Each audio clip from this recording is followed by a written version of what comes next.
ವಿಕ್ರಮ, ನಾನು ಒಂದು ಕಥೆ ಹೇಳಿದೆ, ನೀನದನ್ನು ಬಿಡಿಸುವಿಯಾ? ಅದ್ಯಾವಾಗ ಹೇಳು, ಕ್ಷಣದಲ್ಲೇ ಬಿಡಿಸಿಬಿಡುವೆ. ನಾನೀಗ ಹೇಳಬೇಕು ಅಂತಿದ್ದಾಗಿದೆಯಲ್ಲ, ಸಂಧ್ಯಪುರ ಊರಿನ ಕಥೆ. ಸಂಧ್ಯಪುರ ಅದೇನಿರುವುದು? ಅದು ಈ ಕಡೆ ನೋಡಿ.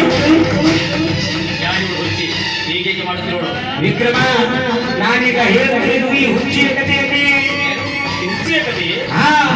ಸಂಧ್ಯಪುರ ಊರಿಗೆ ಇವರೇ ಬಾಯಿ ಶ್ರೀಮಂತರು, ಇಲ್ಲಿ